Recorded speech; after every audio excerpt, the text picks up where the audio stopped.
Salam, selamat berjumpa kembali keluarga damai yang terkasih. Pada Samas Selasa 2 Desember 2025 ini, saya akan mengangkat sebuah tema tentang sikap kritis terhadap berita. Saya mengambilkan dasar renungan kita dari 2 Tesalonika ayat 1 sampai dengan 3. Demikian firman Tuhan. Tentang kedatangan Tuhan Yesus Kristus dan terhimpunnya kita dengan Dia, kami minta kepadamu, saudara-saudara, supaya kamu jangan lekas bingung dan gelisah, baik oleh ilham roh maupun oleh pemberitaan atau surat yang dikatakan dari kami, seolah-olah hari Tuhan telah tiba. Janganlah kamu memberi dirimu disesatkan orang dengan cara yang bagaimanapun juga.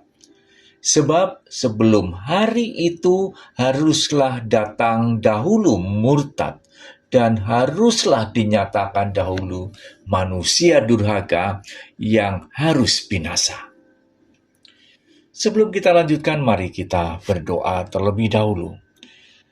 Kami datang kepadamu ya Tuhan dengan segala kerinduan kami untuk mengenal Kristus lebih dalam lagi. Bukalah wawasan dan pengertian kami ya Tuhan, agar dalam perenungan ini kami boleh menemukan kekayaan yang sesungguhnya, keyakinan yang penuh tentang pengenalan terhadap Engkau sendiri. Arahkanlah hati dan pikiran kami hanya kepadamu saja sebagai sumber segala kehidupan. Dalam nama Tuhan Yesus kami berdoa dan merenungkan firman-Mu. Amin. Keluarga damai yang terkasih, dalam sebuah lirik lagunya Michael Jackson yang sudah sangat terkenal, yaitu We Are the World, di baris ketiga dan bait ketiga ditulis seperti ini: As God has shown us by turning stone to bread. Dalam bahasa Indonesia kurang lebih menjadi, karena Tuhan telah menyatakan kepada kita dengan mengubah batu menjadi roti. Menurut Anda, apakah pernyataan tersebut benar atau salah? Apakah itu sebuah hoax atau itu sebuah kenyataan kebenaran? Walaupun lagu tersebut telah dinyanyikan oleh jutaan orang dan berhasil mengajak dan mengekspresikan kepedulian pada sesama manusia, lagu itu mengajak umat manusia di seluruh dunia untuk bersatu. Namun, apakah benar bahwa Tuhan telah mengubah batu menjadi roti? Bukankah yang benar adalah Tuhan digoda oleh iblis untuk mengubah batu menjadi roti, dan Tuhan menolak untuk melakukan hal tersebut? Di era sekarang kita sering dibuat bingung oleh berita. Sering kita tidak tahu berita itu benar atau salah, termasuk berita-berita yang mengganggu keimanan kita. Bahkan tidak jarang atau sering pemuka agama dengan sangat mudah membuat pernyataan yang membingungkan masyarakat dengan opini-opini yang mereka belum tentu itu dari firman Tuhan. Opini yang mereka katakan kadang-kadang berdasarkan persepsi dan rekayasa mereka sendiri. Kondisi ini sama juga dialami pada saat Rasul Paulus hidup dan memberikan surat ke dalam jemaat di Tesalonika. Ada persepsi yang salah yang beredar di jemaat di Tesalonika tentang kedatangan Yesus yang kedua. Dalam surat pertamanya, Paulus menegaskan bahwa Kristus akan datang kembali secara tiba-tiba. Namun nampaknya terjadi kesalahpahaman di dalam jemaat di sana. Beberapa orang mengajarkan atau menyimpulkan bahwa kedatangan Kristus yang kedua telah terjadi dan hari Tuhan atau hari penghakiman sudah datang. Bisa saja kesalahpahaman ini disebabkan karena ajaran palsu atau sebuah laporan yang seolah-olah berasal dari Paulus sendiri, atau karena tekanan terhadap penganiayaan yang hebat, sehingga mereka mengira bahwa hidup mereka adalah dalam kesengsaraan yang besar di akhir zaman, dan seolah-olah Tuhan telah datang. Secara sederhana, inti pengajaran palsu itu adalah sebuah hoax atau berita bohong teologis yang menyatakan bahwa periode akhir zaman sudah terlahir kembali, telah dimulai, atau bahkan telah berakhir. Padahal tanda-tanda pokok yang mendahulunya belum terlihat. Paulus di sini melawan dan menolak ajaran bahwa kedatangan Tuhan Yesus yang kedua telah datang. Dia mengulang kembali dan memperjelas pengajaran yang benar tentang urutan peristiwa di akhir zaman. Sehingga jemaat tidak perlu resah dan memiliki alat untuk menguji di setiap ajaran, dan iman mereka tidak perlu goyah. Pertanyaannya adalah, bagaimana agar kita tidak mudah mempercayai pada berita yang tidak benar? Saya melihat ada 3 sikap kritis terhadap informasi yang kita perlu pertimbangkan. Yang pertama adalah, disadari atau tidak, kita cenderung mempercayai informasi yang sesuai dengan keyakinan dan keinginan kita.